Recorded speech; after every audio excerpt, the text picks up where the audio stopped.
Gotta like that I added music.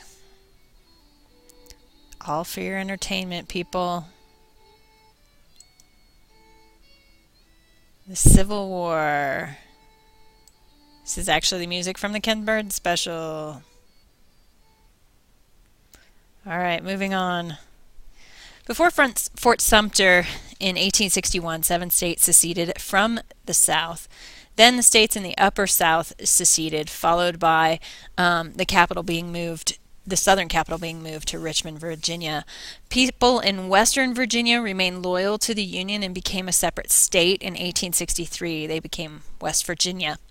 The border states of Delaware, Maryland, Missouri, and Kentucky did not join the Confederacy, and in fact, Lincoln worked really hard to keep them from seceding, compromising a lot politically with them. Sentiments in the states and federal policies were to keep them in the Union so that the Union would remain strong and whole.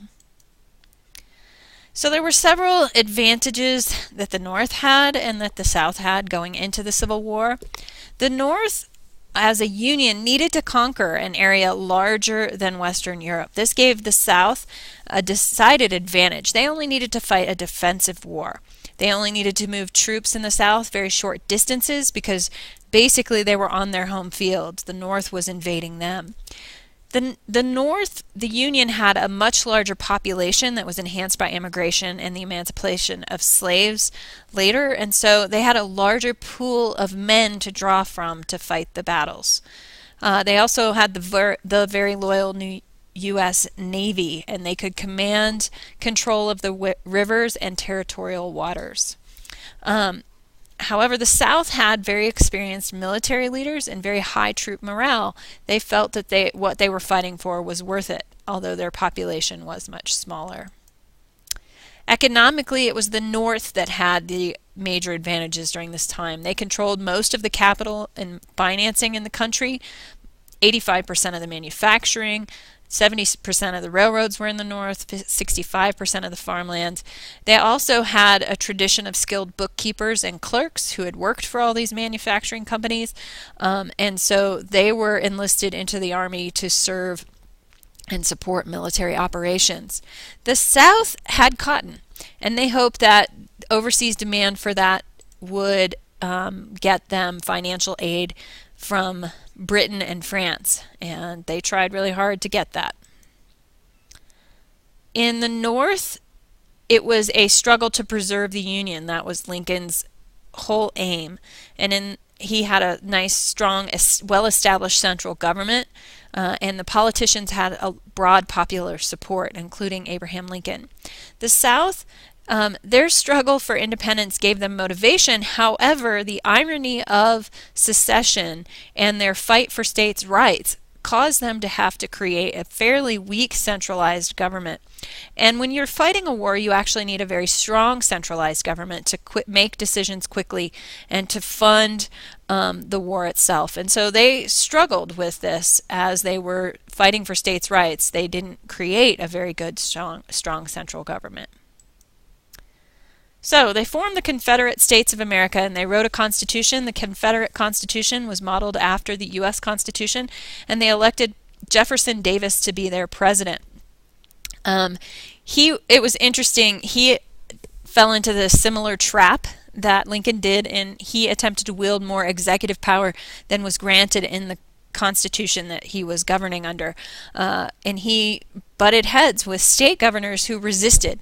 And there was a shortage of money in the South, and so they started to issue more currency, and that caused pretty high inflation. So the first battle of the war after Fort Sumter, the first major clash of troops on a battlefield, was at the First Battle of Bull Run, which is at Manassas Junction in Virginia, very near Washington, D.C. And the Union troops were close to victory when the Confederates, launched a counterattack, and the inexperienced Union soldiers fled and returned back to the D.C. area. The effect of this was that it ended any illusion in the North by Northerners that this was going to be a quick, short war. They very quickly realized that the Confederates were willing to fight very hard to win this war. Just an interesting battlefield image. So the Union strategy was led by General-in-Chief Winfield Scott, and it was a three-part strategy that first involved a naval blockade of the southern ports. And you can see down here. And part of the complication of this was the jaggedness of this coastline. It's not really easy to blockade this when it cuts in so deeply. This was called the Anaconda Plan, and the idea was that they were going to prevent them from exporting cotton to Europe. The other part of this was to divide the Confederacy by taking control of the Mississippi and then raise and train an army to take the Confederate capital of Richmond.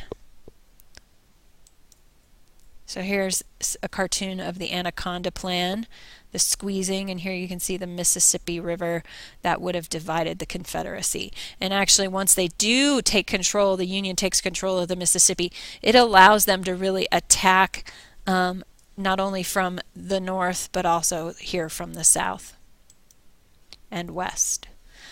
So then you have the Second Battle of Bull Run and Antietam, which were two major battles of the war. Robert E. Lee had defeated the Union's army in Virginia, and the Union army had once again fled to Washington. Lee then leads an army across the Potomac into Maryland, and he's hoping to gain Confederate victory would help him get British support. McClellan was in command of the Union Army, and one of the Confederate soldiers had actually dropped the Confederate battle plan, and he managed McClellan's men managed to pick it up. So they had Lee's battle plan, and they intercepted the Confederates at Antietam. It was the single bloodiest day of fighting in the entire Civil War. Over 22,000 Americans were killed or wounded in one day. At that point, Lee retreats to Virginia. McClellan does not pursue, and so this is twice. He's defeated at Bull Run, and then he gains a victory at Antietam, but he does not pursue, and so he ends up getting fired by the president. And in fact, people said that he had a bad case of the slows in that he did not follow Lee into Virginia. So images from the battlefield. This is the first war that was actually photographed. Matthew Brady, a famous photographer, war photographer, took many battle photos. People actually used to go out and have picnics along the battlefields too. Here's President Lincoln meeting with, I believe that's McClellan. It's another battle from photo from Antietam, and I believe this is a wood graving from Bull Run, I believe. In 1863, the president decides, on the heels of victory at Antietam, to use his powers of commander-in-chief of the armed forces to free all the slaves in states at war with the U.S. He claimed this was a military necessity, and he worked to win the support of conservative Northerners who did not want, remember this from yesterday, did not want abolition. He encouraged border states to free their slaves, but it was not required, and he did not immediately free slaves. It did not immediately free slaves, rather. But it did commit the United States government to a policy of abolition in the South. And this is that discussion that he has at the table with his cabinet about whether or not the 13th Amendment needs passed. They were claiming that the Emancipation Proclamation took care of it. However, since he did it with executive power and without consent of Congress, this put him in a tricky constitutional position, and therefore the only solution he saw was to add this to the Constitution as an amendment, because he knew the South would never ratify the 13th Amendment if they were allowed back into the Union before it occurred. Slaves were liberated as Union troops moved south and then recruited into the Army. So we see our first African American units really growing at this time. So here's this cartoon, and you can see breaking the backbone. This is Stratton. This was his one of his Secretary of War that you saw portrayed in the movie on this case. And this is a Currier and Ives print showing Lincoln's plan to use the Emancipation Proclamation, depicted as an axe, to break the back of the Confederacy. Secretary of State Edwin Stanton, to Lincoln's right, says, "Halleck may use a skill and mack his strategy, but this draft will do the business." Lincoln replies, "You can try him with that, but I'm afraid this axe of mine is the only thing that will fetch him." So you can see reference this to Jefferson Davis in the background as well. Skills, strategy, draft, and Emancipation Proclamation. Big news.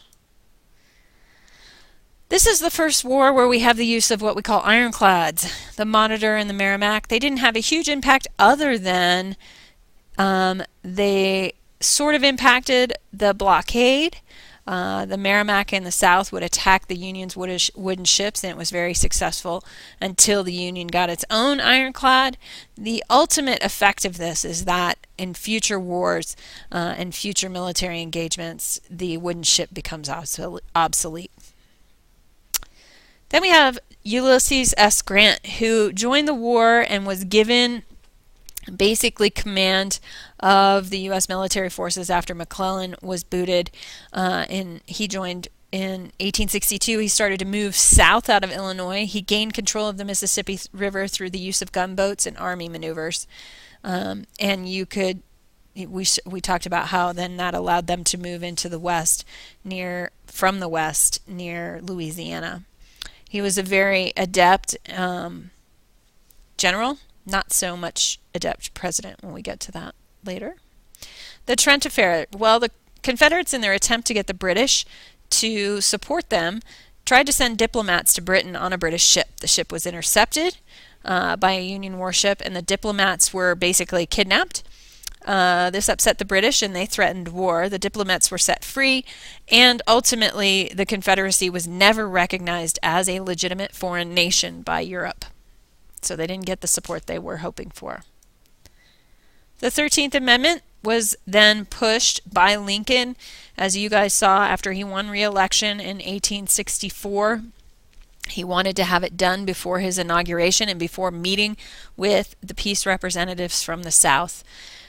These are the phrases in the Constitution that basically nullified the Three-Fifths Compromise and legitimized and overturned the legitimizing of slavery. He, as we saw in the movie, politically maneuvered the House of Reps to secure the passage of the amendment. And had it been done before the South re-entered the Union, it never would, or after the South had re-entered the Union, it never would have passed. And it was a huge deal. Okay, so at this point you have Union triumphs from 1863 to 65. The Battle of Vicksburg near New Orleans. The Union gains control and maintains control of the Mississippi River. At Gettysburg, we defeat the Confederates, and they never go on the offensive again. With granted command, it was a fight to win war, and he begins using total war and encouraging total war. This is demonstrated through Sherman's march. William Tecumseh Sherman, up here in the corner, you'll see him here, went on a march through Tennessee, Georgia, and South Carolina, and he burned everything in their path. They burned the city of Atlanta and Savannah, and they burned fields, houses, barns, to break the Confederacy. They didn't want to leave anything. Lincoln's elected in 1864, despite the public sentiment favoring peace. And at this point, people are tired of the war. And so you have the Southerners surrender at Appomattox Courthouse. It was a fairly dignified event, and soldiers returning home. And then you have the assassination of the president in 1865 by John Wilkes Booth at the Ford Theater. And we saw that portrayed in the film. So, there you have it. The Civil War in 15 minutes or less. It's really loud. Turn that down. This song was actually written for the Civil War. Hurrah!